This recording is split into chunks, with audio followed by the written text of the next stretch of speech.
Olá.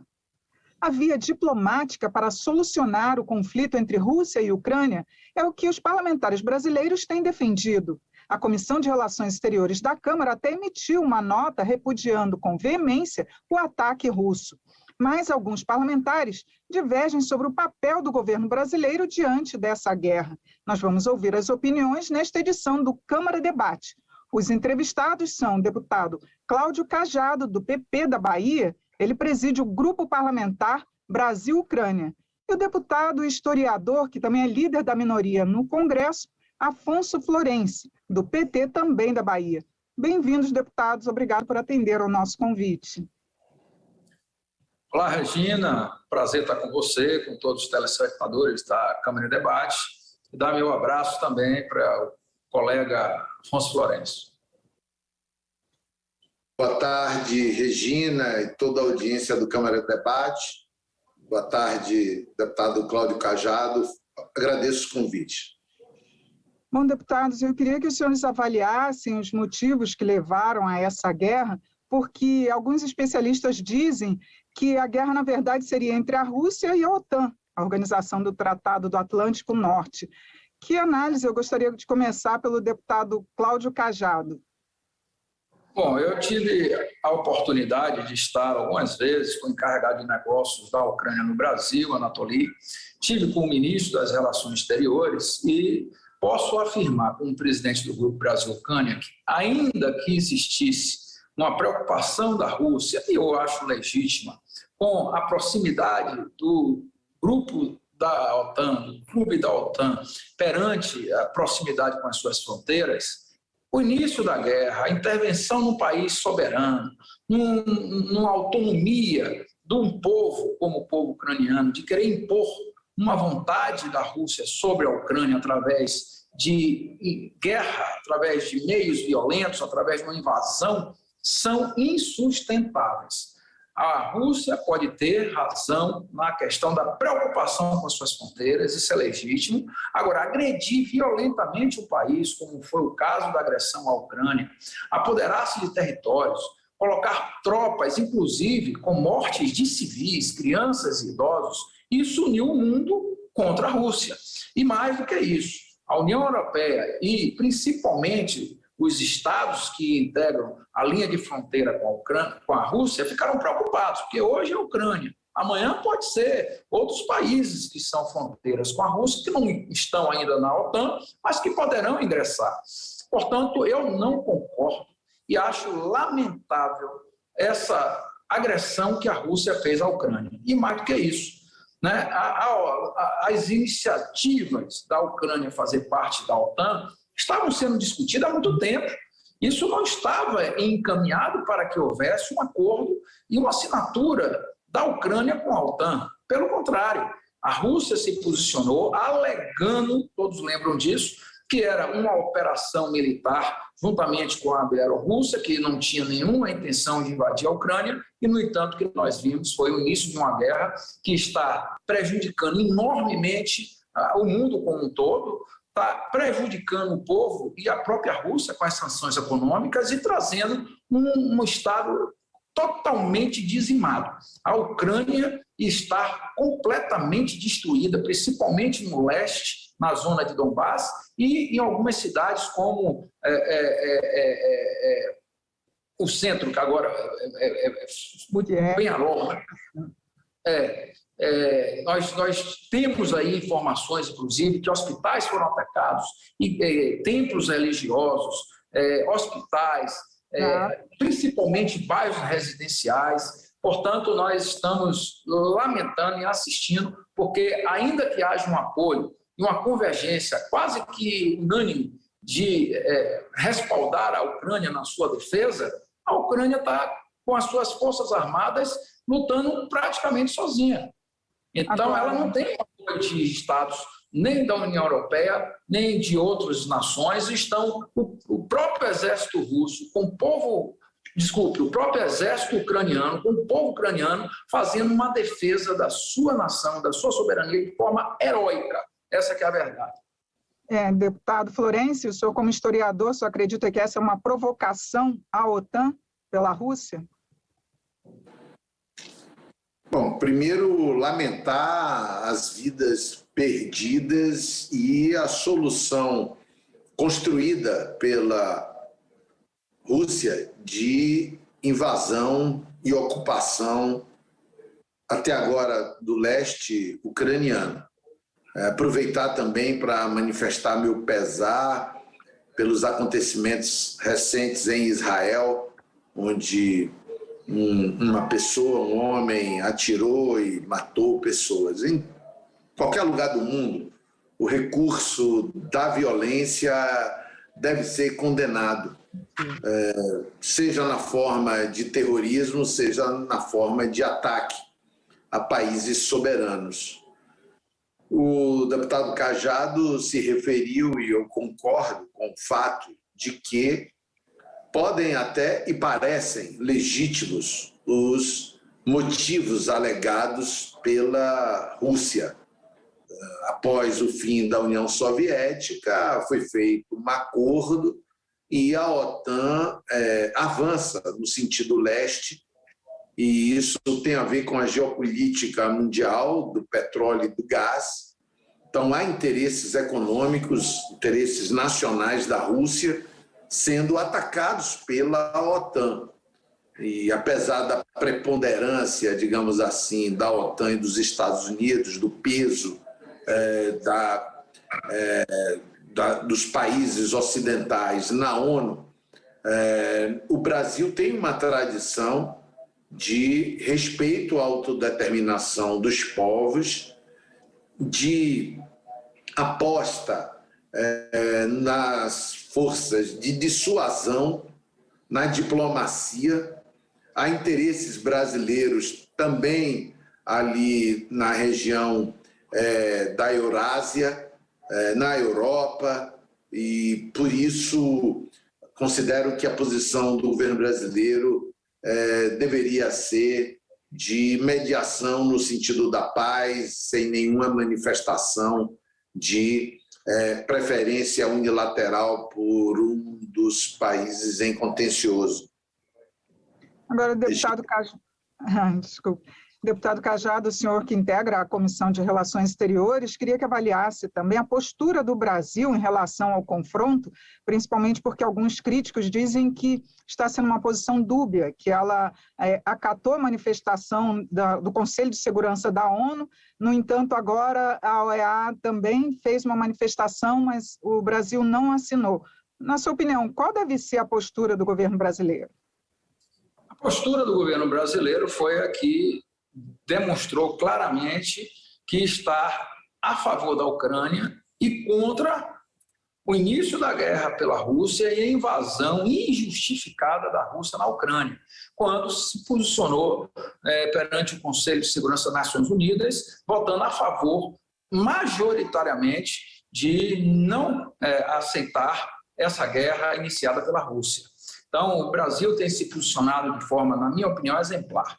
Primeiro, que a embaixada do Brasil lá em Kiev deu todo o apoio para que houvesse a retirada dos brasileiros lá residentes para outros estados que fazem fronteira com a Ucrânia e que estariam em situação de tranquilidade para que essas pessoas pudessem sair da Ucrânia. E a embaixada providenciou veículos, o próprio Ministério das Relações Exteriores, o Ministério da Defesa, disponibilizou uma aeronave para poder levar mantimentos na ajuda humanitária e trazer esses brasileiros que estavam, inclusive, sem condições financeiras de retornar ao Brasil. Os que tiveram condições financeiras foram para hotéis, foram por veículos próprios, como aviões, até particulares. Eu fui informado pela Embaixada e pelo Ministério das Relações Exteriores dessa situação, e de aviões de carreiras também para outros países, de volta para o Brasil em alguns casos. Portanto,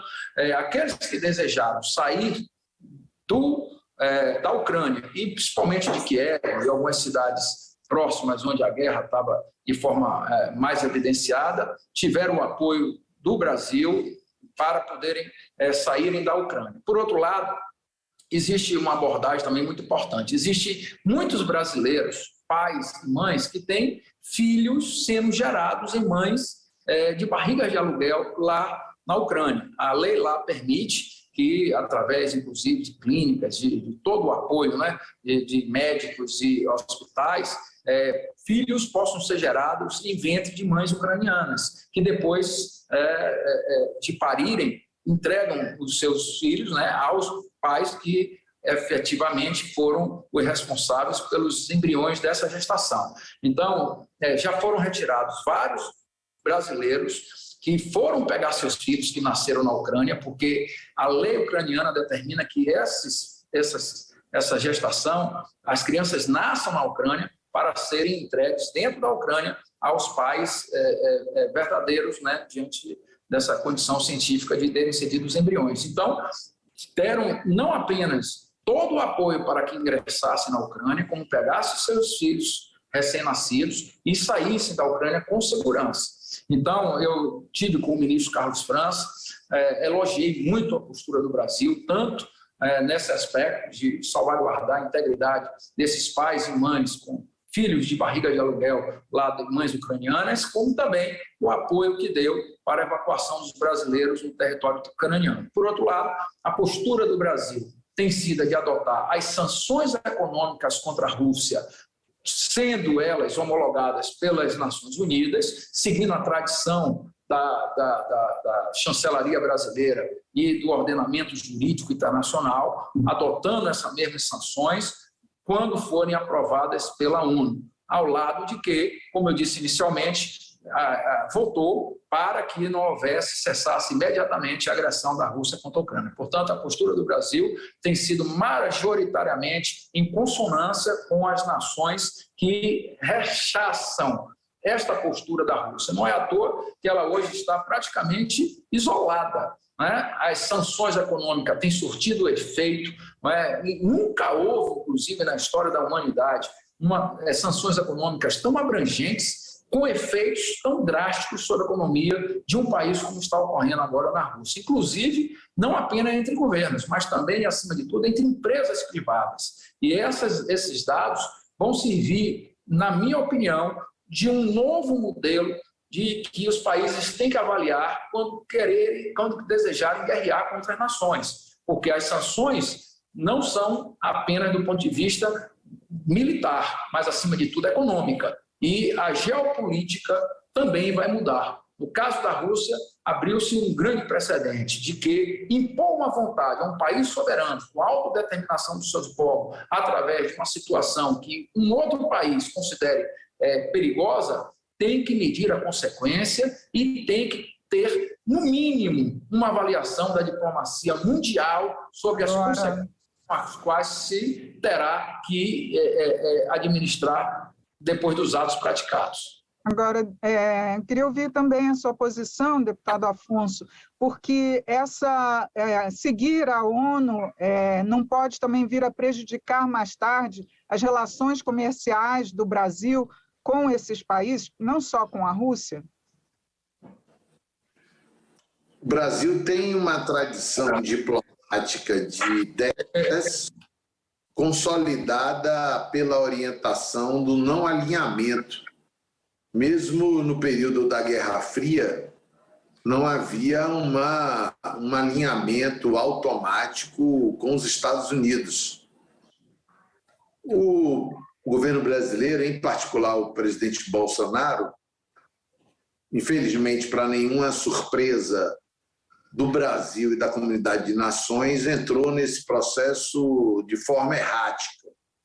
Era já um prognóstico bastante sólido de que a Rússia invadiria a Ucrânia e, seguindo os passos do presidente Putin, como tem feito de forma subserviente o presidente Bolsonaro, foi à Rússia e fez uma sinalização imprópria.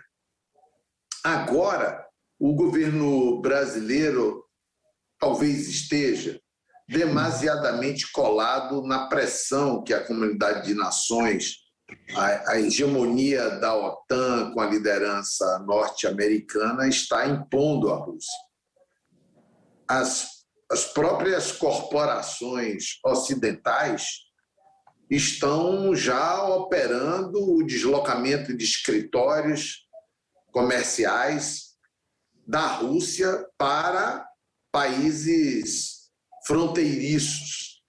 A Rússia tem um mercado interno muito importante, é uma importante fornecedora de energia para a Europa, e nós estamos vendo os países da OTAN que tanto pressionam comercialmente a Rússia, transigindo no tema do gás.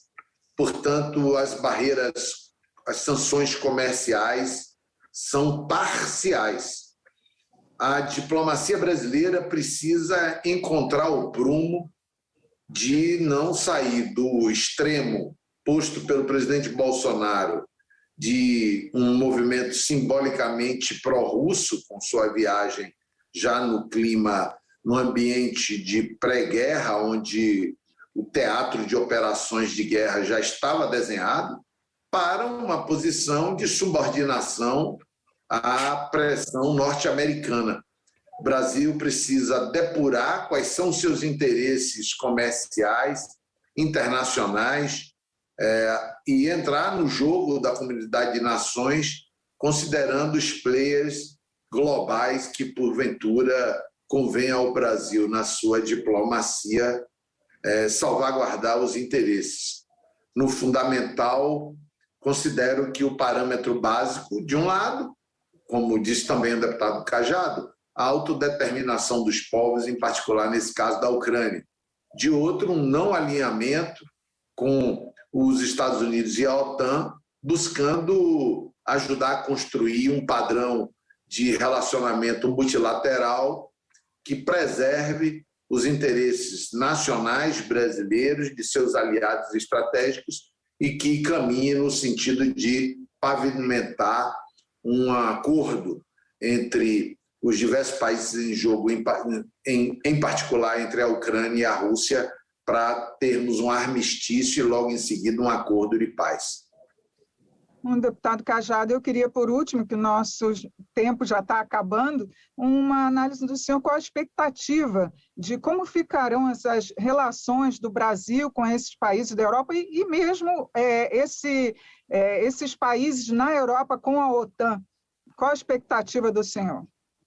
Bom, primeiro eu queria, com todo respeito, discordar da posição do deputado Afonso Florencio, quando diz que a posição do presidente Bolsonaro em relação à ida até a Rússia foi equivocada, porque era previsível essa guerra. Em momento nenhum essa guerra estava previsível. Putin vinha falando reiteradamente que não invadiria, que era um exercício militar, e mais, essa visita do presidente Bolsonaro já estava agendada há muito tempo.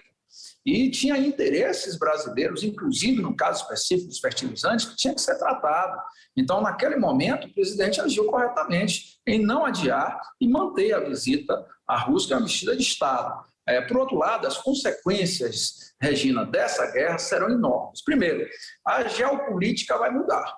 Então, nós vamos ter um eixo claramente entre a União Europeia e o Ocidente, com os Estados Unidos, Canadá e aqui a América do Sul, se posicionando de forma clara, como foi feito aí na ONU, diante de agressões como a Rússia fez. Então, outros países não vão poder mais seguir um modelo que a Rússia implantou, inclusive dizendo uma coisa e fazendo outra. Então, essa geopolítica vai mudar, as tratativas internacionais na diplomacia, na minha opinião, também vão mudar. Como vai mudar também a economia global? Porque hoje muitas peças são fabricadas em diversos países. E hoje a Ucrânia tinha fabricação de peças que integravam outros, por exemplo, aviões, veículos. E isso vai ser agora, cada nação vai ter que produzir internamente o que for essencial, principalmente do ponto de vista estratégico. A questão energética é um dado que, obviamente, vai ter que se tratar com outras fontes. Ninguém mais vai criar dependência de outros países, seja na produção de produtos industriais, seja na questão energética, como também a própria economia global vai ter que se adaptar a um novo modelo. E, sem sombra de dúvidas, entre os Estados Unidos e a China, vai ter que ter uma relação para que nós vejamos que posicionamento a China terá a partir de agora, porque não era o apoio esperado que a Rússia teve. Eu acho até que a Rússia cometeu um erro grave, porque quem conhece dessa questão na área militar e de guerras, imaginou que a Rússia pudesse, essa era a intenção dela, fazer uma espécie de blitzkrieg, uma guerra rápida. Com 3, 4, 5 dias já está praticamente dominando, né? Dominado o estado da Ucrânia. Isso não aconteceu. Então, a própria pós-guerra, com os efeitos econômicos que dela advirá, também terá, na minha opinião, uma nova consequência mundial. Deputado Afonso, qual a sua expectativa para esse cenário pós-guerra? Bom, primeiro, considerar que não é possível ainda afirmar que há uma reação militar da Ucrânia com apoio da OTAN que, de fato, obstrua a ocupação russa do leste da Ucrânia e uma vitória militar. Infelizmente, o deslocamento de posições realizado pela Rússia, inclusive nas imediações de Kiev, apontam para o reforço à tomada mais rápida de outras regiões do país. A Ucrânia talvez já devesse se render, em particular do ponto de vista diplomático, se comprometendo a não participar da OTAN, se comprometendo a disponibilizar para análise de organismos multilaterais os laboratórios de guerra química que há acusação de que há no seu território com patrocínio norte-americano. Uma consequência direta da guerra será uma aposta ainda maior da comunidade de nações no mundo ocidental, em particular dos países europeus e do mercado comum europeu dos Estados Unidos, na transição energética. A dependência europeia do gás da Rússia é que pôs a ação articulada da OTAN, da comunidade do mercado comum europeu, com limites para sanções econômicas mais rigorosas. Há um redesenho da diplomacia internacional, porque a Rússia volta ao cenário bélico após a queda do Muro de Berlim, o fim da União Soviética, se falava em consenso de Washington e fim da Guerra Fria, e nós, tudo indica, teremos um bloco onde uma potência econômica da qual a economia americana é dependente, me refiro à China, com relações diplomáticas complexas, mas jogando do mesmo lado com a Rússia em relação à polarização norte-americana no planeta. Então, voltamos a ter uma realidade que tende à bipolaridade, superando a multilateralidade que estava prevalecendo até agora. Isso vai impactar na disputa sobre a hegemonia das reservas de petróleo e gás também no Oriente Médio, e isso vai repercutir também na América Latina. Estamos vendo aí os Estados Unidos recompondo com a Venezuela. Então, realmente, provavelmente teremos um novo cenário global, geopolítico, mas primeiro temos que todos apostar no fim da guerra. Regina. Tá certo. Deputados, muito obrigada pela participação, por atender ao convite para a gente discutir esse tema aqui na Câmara dos Deputados. Eu conversei sobre o papel do governo brasileiro e do parlamento diante da guerra Rússia e Ucrânia com o deputado Cláudio Cajado, do PP da Bahia, que preside o Grupo Parlamentar Brasil-Ucrânia, e o deputado e historiador Afonso Florense, do PT também da Bahia. Eu sou Regina Assunção e agradeço a sua audiência. Até a próxima.